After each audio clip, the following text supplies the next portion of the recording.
अंदरूनी जो घमासान हुआ है जी। दोनों ही खेमों में, जी, किस पर भारी पड़ने वाला है ज्यादा? दोनों खेमों में परेशानी है।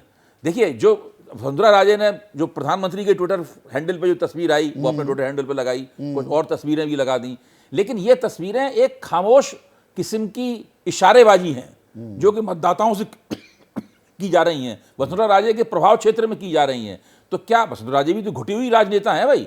वो ऐसा थोड़ी ना कि प्रधानमंत्री की मुस्कुराहट से ही वो प्रधानमंत्री की सारी बातें मान जाएंगी या आला कमान के सारे आदेशों का सिर झुका के पालन करने लगेंगी। उन्हें पता है ना कि उनका निजी राजनीतिक कैरियर है, वो पूरी तरीके से उस चुनाव में दांव पे लगा हुआ है। वो सोच समझ के ही अपने कार्यकर्ताओं को वो मैसेज पास करेंगी कि भाई आप ये कीजिए, वो कीजिए, केवल हमारे जो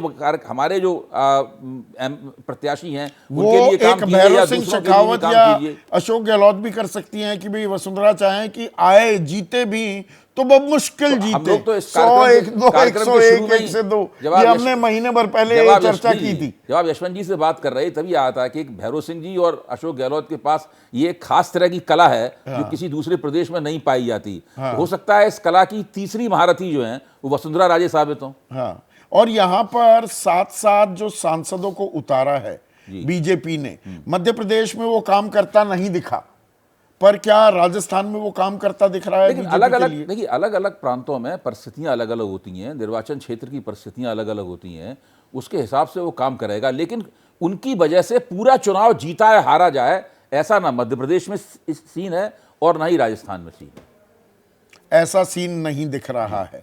तो संजय और यशवंत अभी बने हुए हैं, मुझे लगा आपको 7:30 बजे कहीं जाना है यशवंत, तो मुझे निकलना तो था, अच्छी बात है, लेकिन बने हुए अभी तक देखिए मुझे मतलब आपने हमारी चर्चा को थम्स अप दे दिया कि काम के बावजूद आप बने रहे, कि सुनना चाहते हैं कि बाकी लोग भी क्या कह रहे हैं।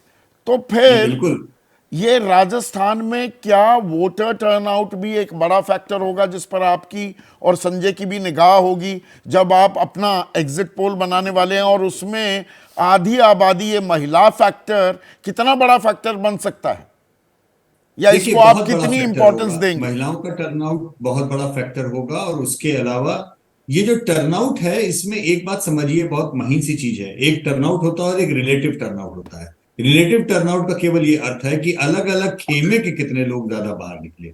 जिस तरीके का पॉलिटिकल पोलराइजेशन अब हो रहा है, और मैंने जहां से चर्चा की शुरुआत की थी, शायद वो बीच का स्विंग वोट का दायरा अब कम हो रहा है। ऐसी संभावना अब कम होती जा रही है कि अमुक पार्टी के वोटर अमुक पार्टी को शिफ्ट हो गए, बल्कि अब ज्यादातर ये हो रहा है कि अमुक पार्टी के वोट ज्यादा निकले, दूसरी पार्टी के वोटर्स कम निकले।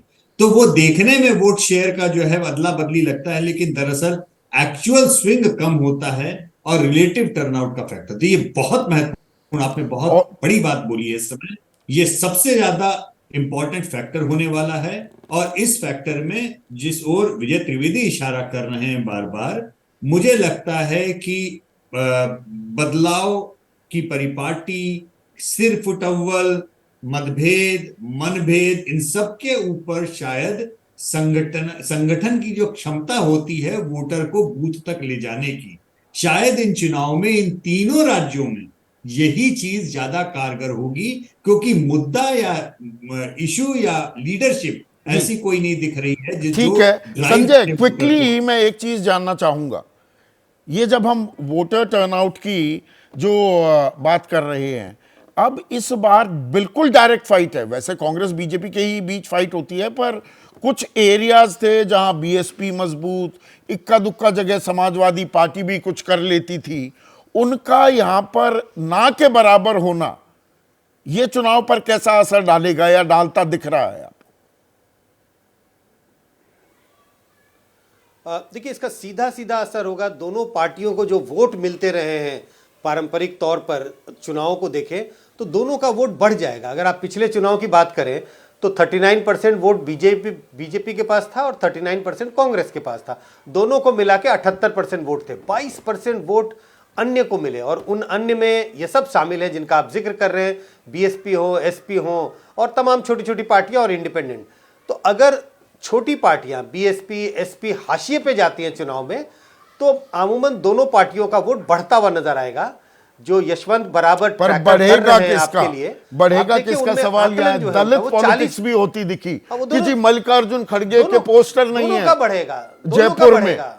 ये दलितों का अपमान कर रहे हैं। बीजेपी को चिंता दोनों का होने बढ़ेगा लगी है संदीप, कांग्रेस बढ़ेगा तो की। दोनों का। हाँ, छोटा सा 30 सेकंड दोनों में का मेरे को ब्रेक लेना। दोनों का वोटर टर्नआउट बढ़ेगा, लेकिन जो यशवंत ने जिक्र किया रिलेटिव टर्नआउट, तो उसमें भारतीय जनता पार्टी के पास एज है, क्योंकि उसका संगठन जो है वो ज्यादा मजबूत है, और वो लोग एक नारा चलाते हैं कि पहले मतदान फिर जलपान, और उसमें वो सबसे पहले वोटर को सुबह सुबह तो अपने बीजेपी वोटर को लेकर- संगठन के लिहाज से है 10 सेकंड में प्लीज। देखिए, संगठन तो भारतीय जनता पार्टी के पास हर प्रांत में बहुत अच्छा है, लेकिन किसी प्रांत में संगठन चलता है, किसी प्रांत में नहीं चलता है। तो संगठन वाला तर्क जो है, संगठन की एक माइथोलॉजी है जो कि बना ली जाती है, कम्युनिस्ट पार्टियां भी बनाती हैं, भाजपा भी बनाती हैं, और उसके ऊपर बहुत ही अतिशय जोर दिया जाता है उसके ऊपर।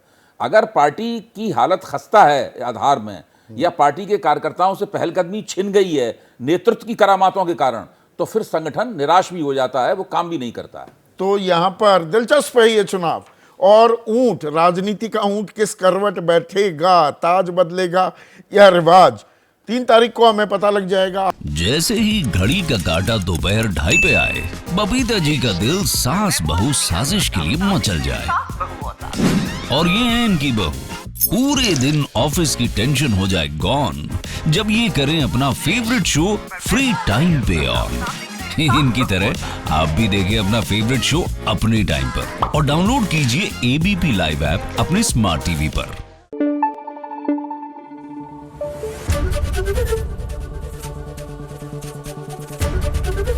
एबीपी न्यूज आपको रखे आगे।